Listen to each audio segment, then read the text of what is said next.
first step is to be getting these XT90 connectors. I just purchased these off eBay, and we need to make up some soldered legs. Okay, we are actually going to need to solder these.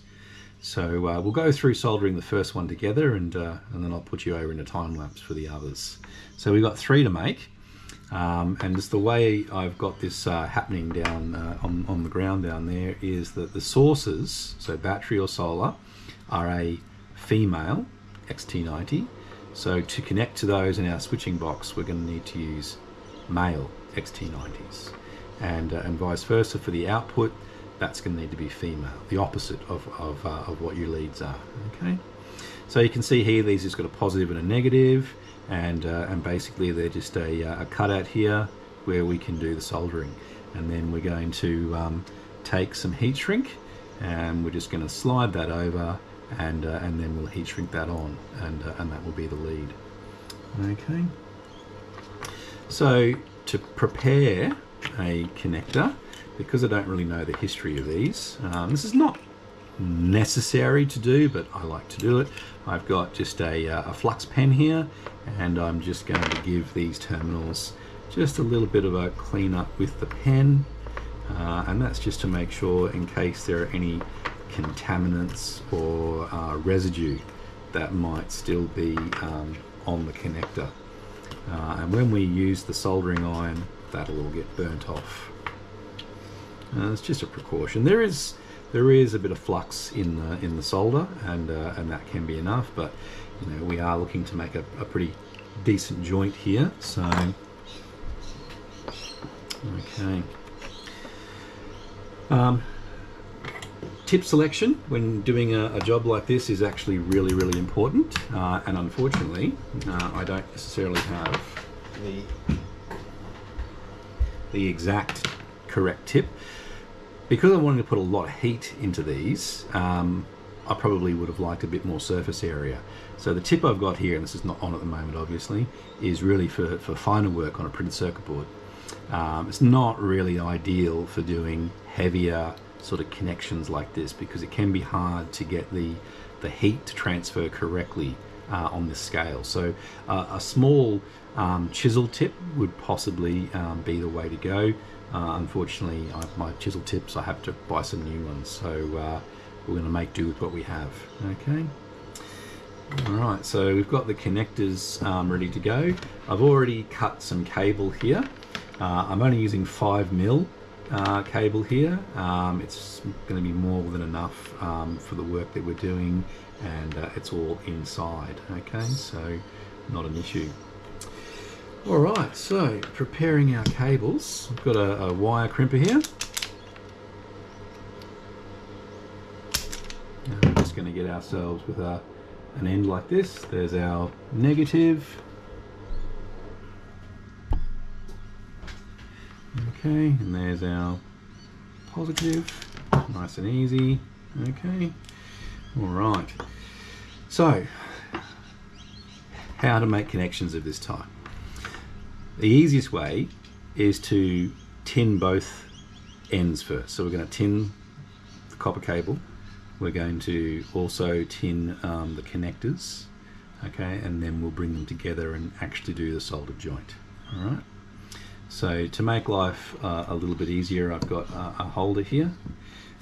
Now this is not going to be the most elegant job in the world. I need to have 3 hands, but I don't. So I'm just going to make the best of things.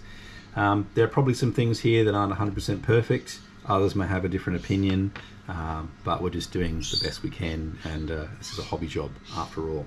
Okay. All right, so let's get our iron on.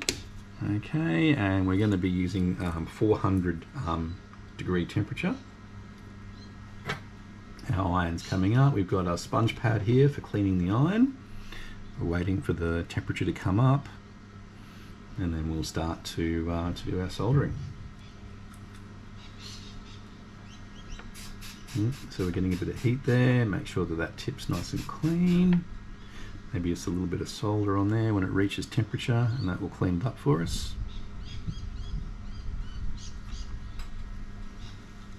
So you see we're getting a bit of heat there.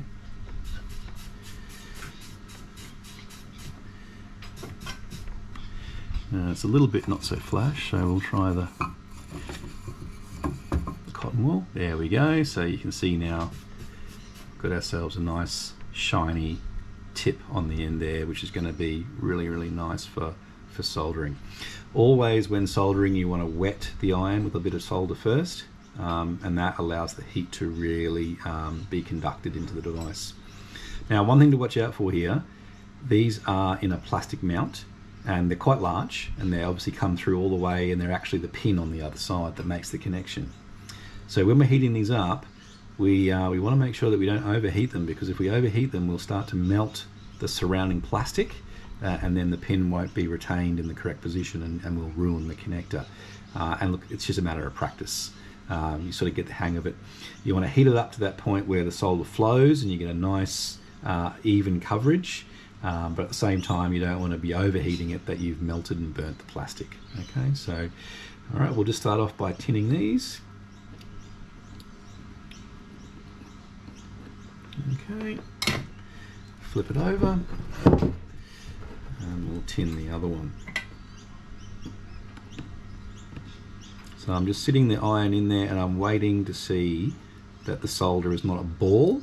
I'm waiting to see that it has flowed and it's evenly coated the surface of the connector, which it has done there, so that's excellent. Okay, so what we'll do now is we'll drop that out, and we'll wind this up a little bit, and we'll tin our cable.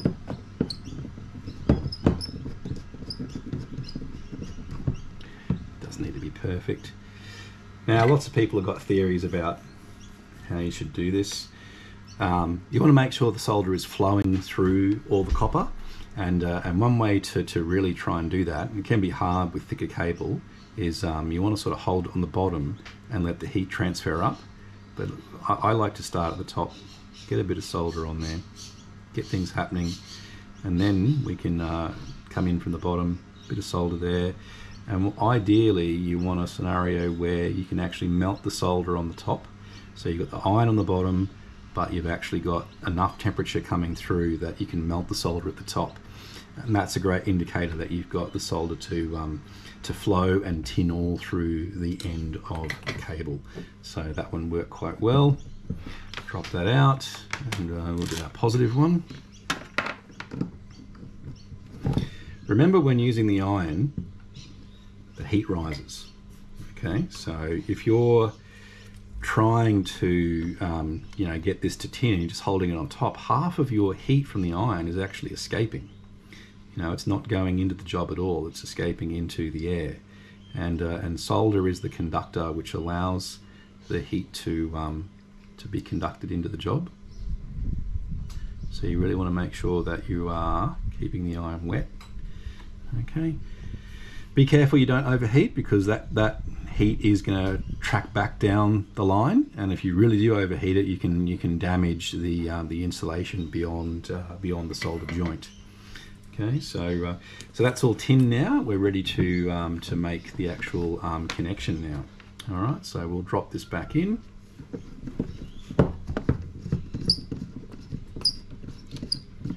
Now, this is where you sort of need 3 hands, so this might not be the most elegant. We'll just see how we go. Always good to double check your polarities. They've conveniently put positive and negative marks on the back here, because otherwise you wouldn't be able to tell. All right, so now we do have, this is where things get a little bit tricky. Okay, normally if you've got both surfaces tinned, that should be enough, right? But this is quite a thick joint, and so we're going to need to put a bit more solder in here. So I've got to hold 3 things. I've got to hold the iron, I've got to hold the cable, and I've got to hold the solder. So it is going to be interesting. One technique I like to use to make sure that it's going to actually work is I like to heat up internally with a bit of solder, and then straight on. And you're just going to have to sort of work with it. You may need a bit more solder. And we're wanting to see it's starting to go. I can feel the heat coming through. Alright, so that's enough to hold it there now. But that joint's only just minor, so now what we're going to do, and this is where things can get a little bit hairy because as it all starts to wet up again, just let it hold, wait for it to solidify. Okay, it's not too bad. I'm sure others could do better, but I saw that the solder flowed, and the actual cable began to separate out into the socket, and actually we've got a nice joint there. So all right, we'll go again for the next one. Now tip, these cables and these connectors are going to stay hot for a little while, and I always do this to myself. I always rush to put the heat shrink on, and you actually get the heat shrink halfway down, it touches the hot connector and it shrinks, and you've ruined your heat shrink. So I have learnt over the years to just give it a little bit of time to cool down before you actually go down that road. Little tip here as well, if you're needing the third hand to hold the solder, what you can do is just bend it up like this, right? So now you can let it sit there and just come onto it like that. A bit more. Wanting to wait for it, it's starting to heat. There it goes, a bit more solder.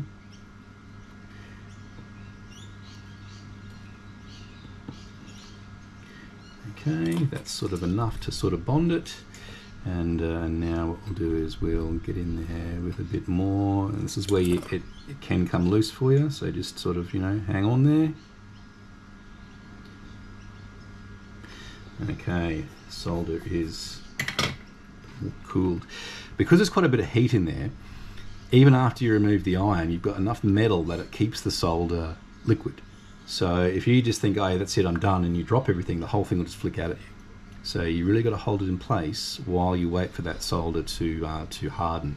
And just be prepared, because this cable here can get quite hot, right? So just be prepared that it can get a bit warm on you. All right, so there we have it. There is our connector. Now obviously we're still going to put the heat shrink on, but these are still a bit too warm for that. So what I'll do is I'll put this to one side and make the other two, and then we'll come back and we'll put the heat shrink on. All right, so I'll pop you into time-lapse mode while I make the others, and I'll talk to you in a bit.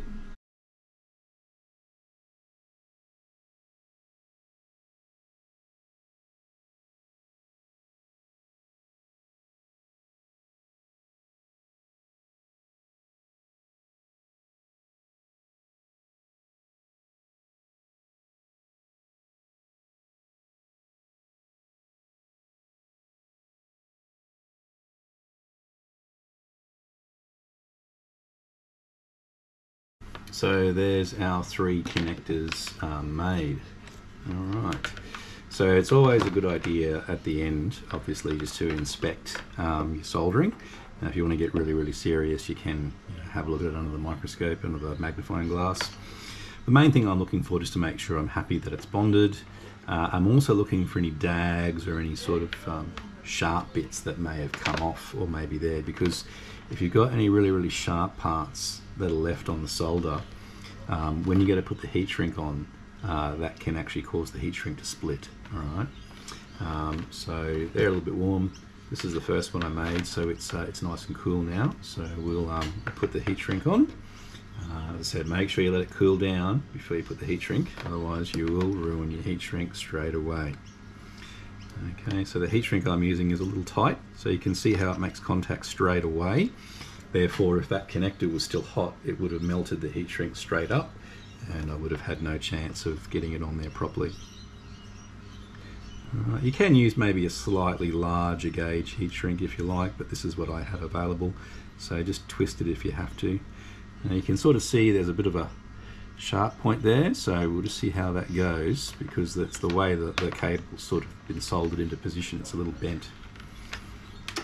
Now I haven't got a hot air gun here, so I'm going to use just my Dremel soldering iron, and I've got a hot air tip. Okay, so up she comes. Be careful.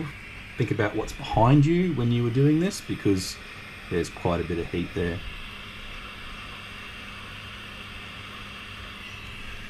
Make sure you do it evenly, so don't burn yourself. Like I said, don't forget what's behind you when you're doing this, because you will cook it. Doesn't need to be a huge amount, okay, just enough to get the heat shrink going. Now I'm not using this outside, I'm only using it inside. It doesn't need to be weatherproof, you know, so I think that's more than satisfactory for what we're looking for. Alright, so that's one done.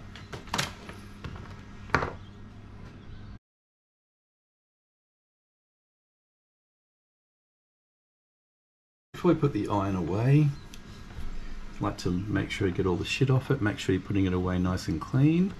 Alright, it will oxidize over time, particularly as it cools, but at least you've given it a nice clean before you finish with it, and so that should cool down nicely now, ready for next time I want to use it.